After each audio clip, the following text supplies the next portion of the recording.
Today I'm going to take you through one of the foundation principles for what I do. I love showing this to people. If you grow your own food or are looking to grow your own food, stick around. I think you might find this really useful. But before I do that, if you love videos that show you tips and give you insights into how to grow better plants and produce better food, then consider subscribing to the channel, and if you like the video, give it a thumbs up. Also, you can reach out on any of the platforms that I am on: Instagram, Facebook, YouTube. Emails in the link in the bio as well. I would love to hear from you. Let's get straight into the video.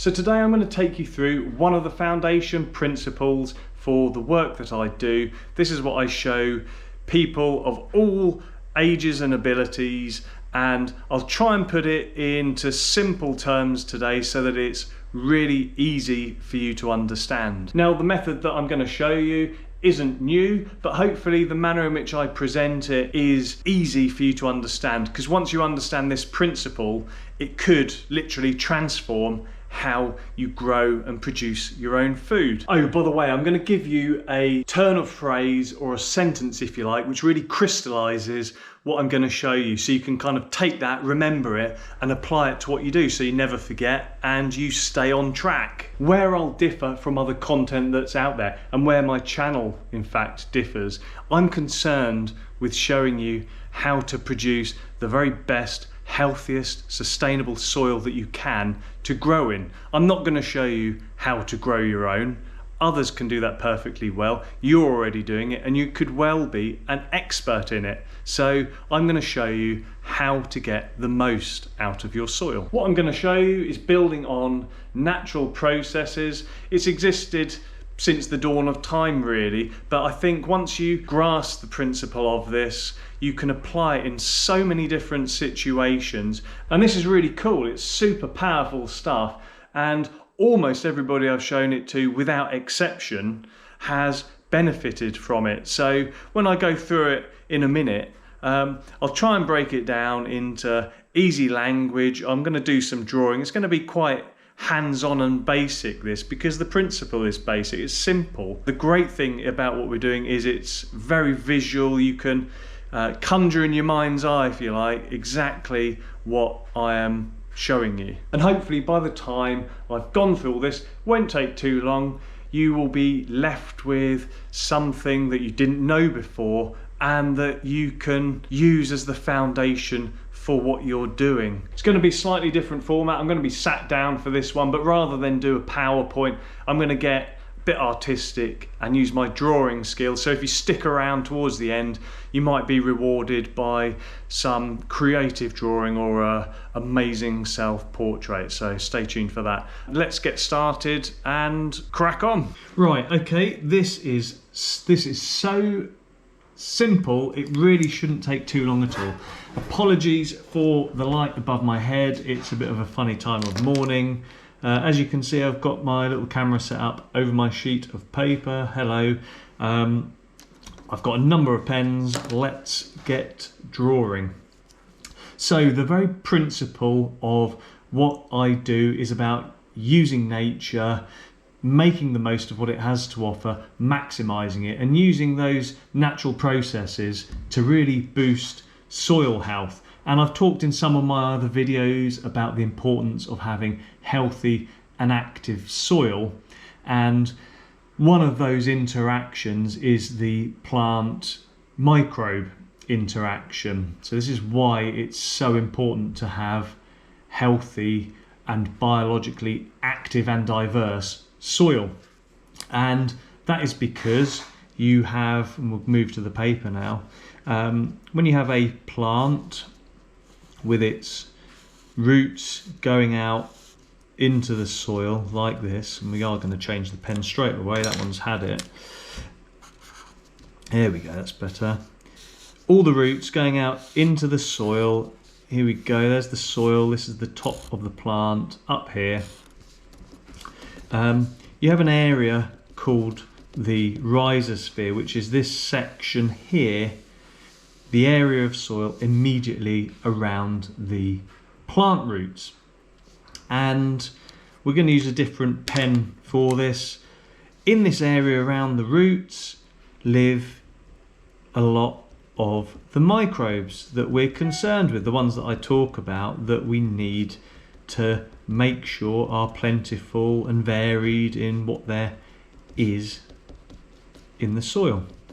And they live in this rhizosphere, this area around your plant roots in the soil, and that's bacteria, that's fungi, that's protozoa, nematodes. As you move up, those organisms become kind of tiny animals. It gets bigger and you end up with this soil food web. I'll perhaps do a little bit more on the soil food web another time, but for purposes of now, the point is you have this plant with its roots, and the plant is giving out foods, simple foods, to the organisms in the first instance.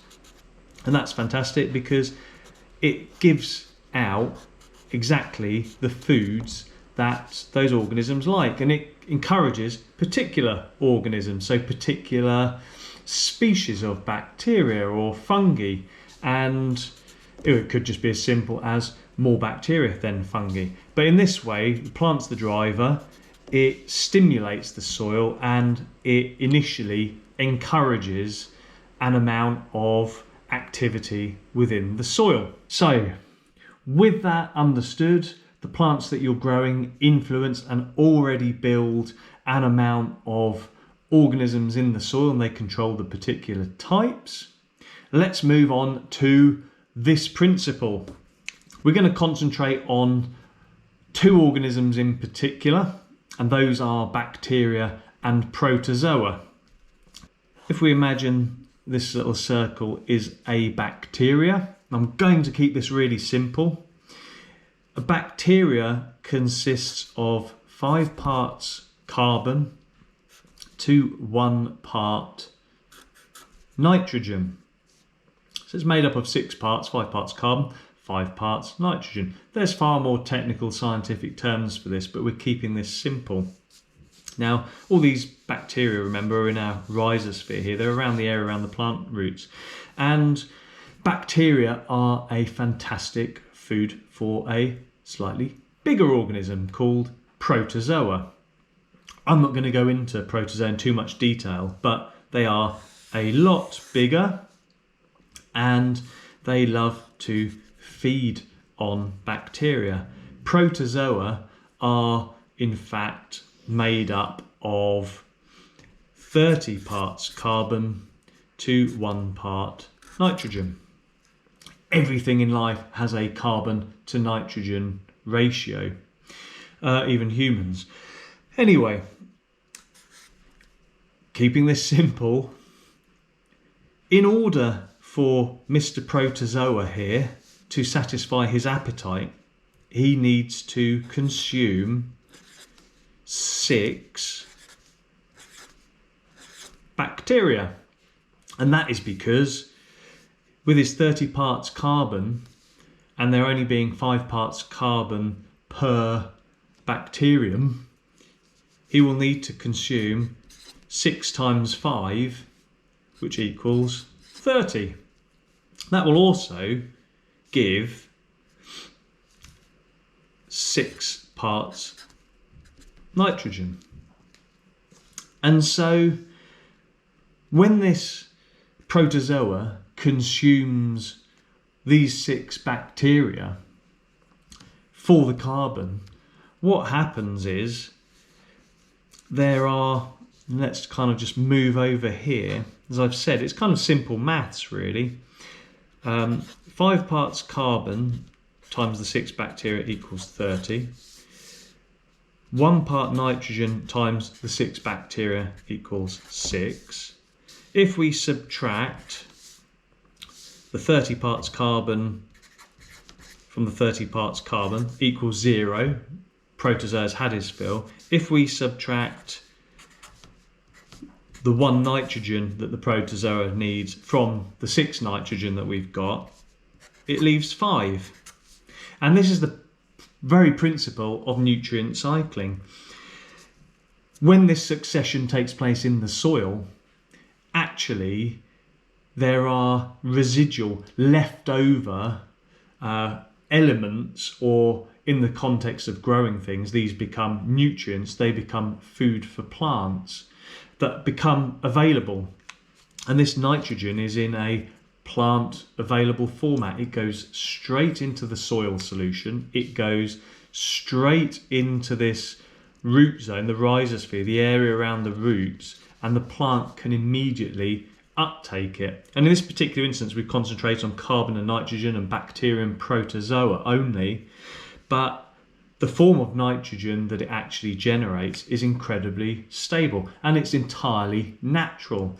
So it is possible to, if you can maximize this process, increase the amount of naturally occurring nitrogen in your soil, provided there is enough microbiology in your soil to begin with. And in order to do that, that relates to organic matter, moisture content, the plant that you're growing, and how you manage your soil.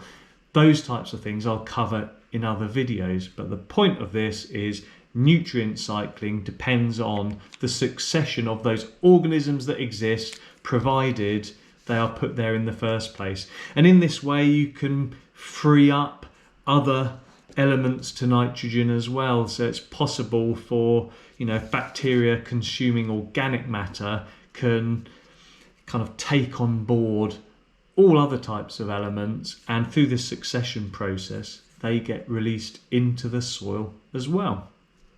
Very, very simple, very, very powerful. This principle is so useful and it underpins so much of what I do. It's what happens in nature, and with the work that I do and I'm trying to impart on others, teach them, it shows you how, if you can maximize the best of what nature has to offer, you really can transform how you grow plants. I hope you found that useful and understandable. If you didn't, please let me know in the comments and I will happily redo it or change how I'm describing things so that you can understand it, because it is so important, so core to what I do. And if you're looking to grow things more natural, to produce the healthiest food, it is, in my opinion, absolutely crucial. So I said earlier I would give you a turn or phrase or kind of a mantra that you could apply to what you're doing, and this is it. If you focus your energy and effort on producing the most healthy, sustainable soil, the best environment you possibly can for growing, put your attention on that, it will reward you by producing the healthiest, tastiest, most bountiful food it can.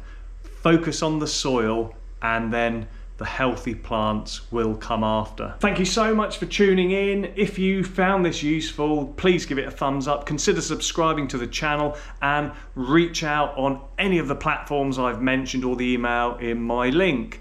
Looking forward to seeing you in the next video. Take care, see you soon.